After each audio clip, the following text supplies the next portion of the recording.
Assalamualaikum warahmatullahi wabarakatuh. Apa kabar kalian semua? Semoga Allah selalu memberikan kesehatan dan rezeki yang berlimpah untuk kita semua. Amin amin ya robbal alamin. Bantu channel ini dengan cara subscribe, dan semoga kisah ini bisa bermanfaat untuk kita semua. Kisah nyata Allah bayar secara tunai. Suatu hari saya pergi ke satu rumah panti jompo. Seorang sahabat meminta bantuan agar saya dapat menyalurkan bantuan kepada orang miskin. Saya balikan kain sarung, beli roti, dan lain-lain. Saya pun pergi ke panti jompo. Saat sempat di pekarangan panti jompo tersebut, tiba-tiba ada seorang ibu tua berlari dari dalam asrama panti mendekati saya. "Anak aku datang, anak aku datang, senangnya anak aku datang."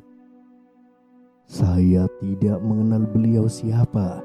Ibu itu memeluk saya, dia mencium saya.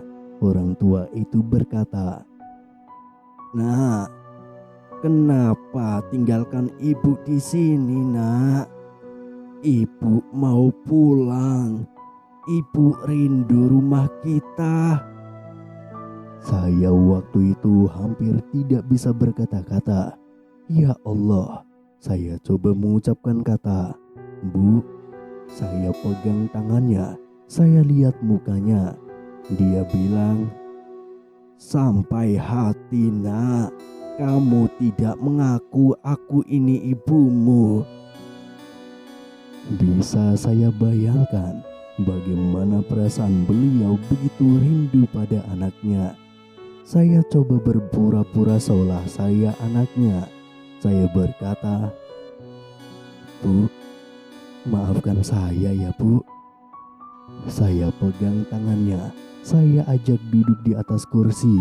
Saya ambil roti dan saya suapkan ke mulutnya. Tidak terasa menetes air mata di pipi.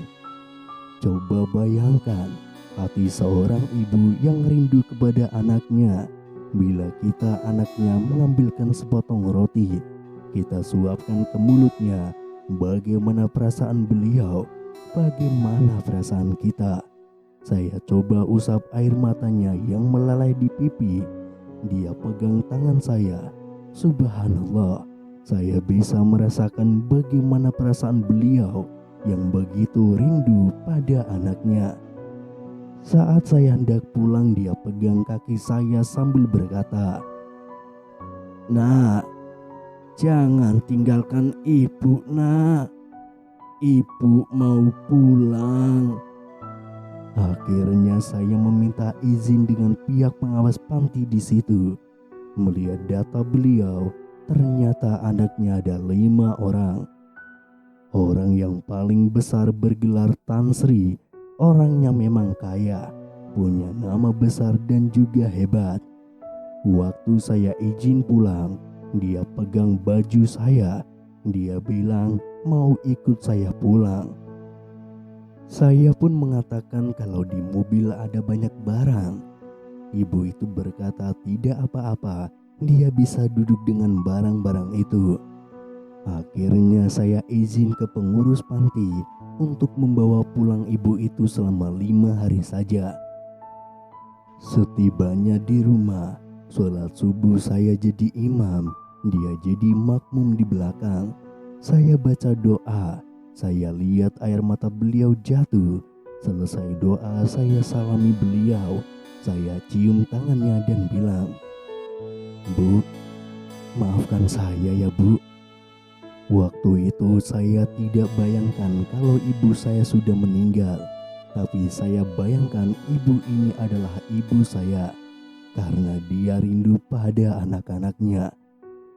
Di hari ketiga di rumah saya, waktu sholat isya, selesai doa saya salami beliau. Namun dia lapisi tangannya dengan kain mukenanya. Saya menyalami dan berkata, "Bu, "Kenapa ibu lapisi tangan ibu itu?" Dia bilang, "Nak, kamu bukan anak saya kan?" Subhanallah, tiba-tiba dia berkata seperti itu.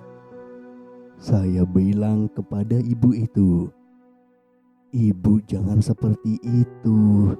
Saya itu anak ibu." Ibu itu berkata, "Bukan, kalau anak saya, dia tidak akan seperti ini. Kalau anak saya, dia tidak akan jadi imam saya. Kalau anak saya, dia tidak akan menyuapi saya makan."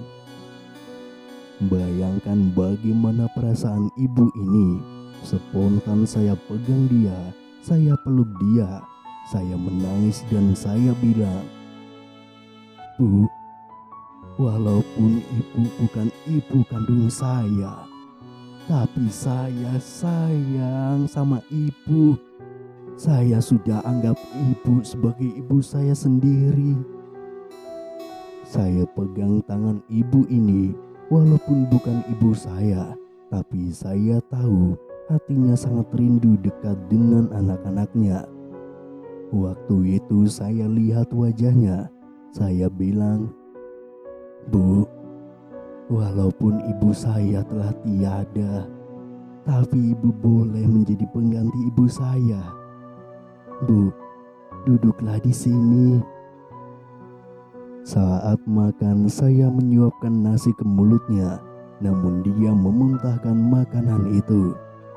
Dan tiba-tiba wajahnya terlihat sangat pucat. Saya angkat dia dan panggil ambulan untuk mengantarnya ke rumah sakit.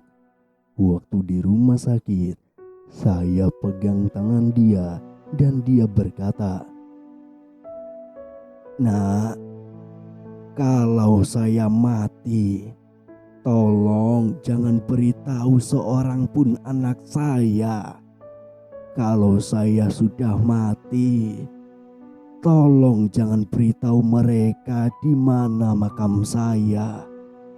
Kalau mereka tahu di mana makam saya, tolong jangan izinkan mereka pegang batu nisan saya." Saya pun langsung berkata, "Bu, jangan ngomong seperti itu, Bu." Istri saya menangis di sebelahnya. Anak saya juga menangis di sebelahnya memegang dia.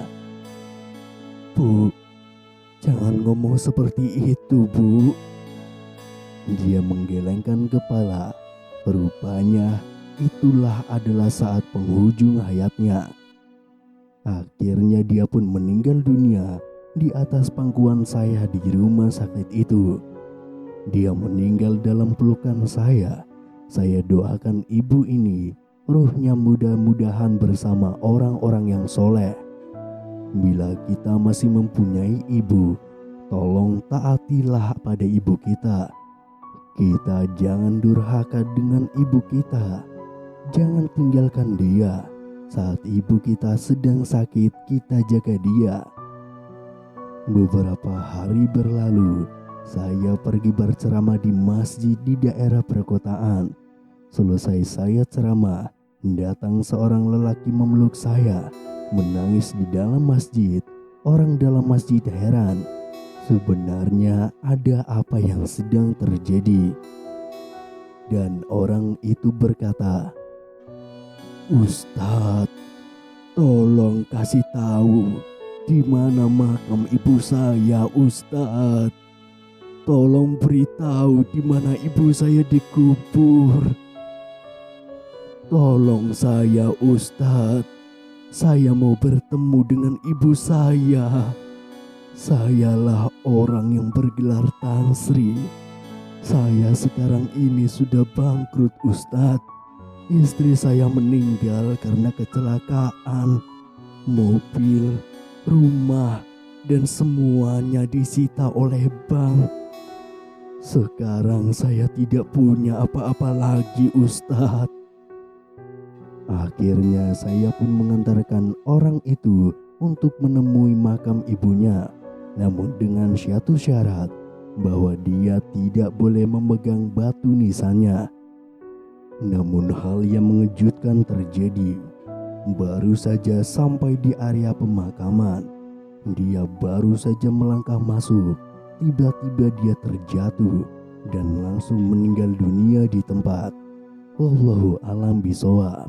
Wassalamualaikum warahmatullahi wabarakatuh.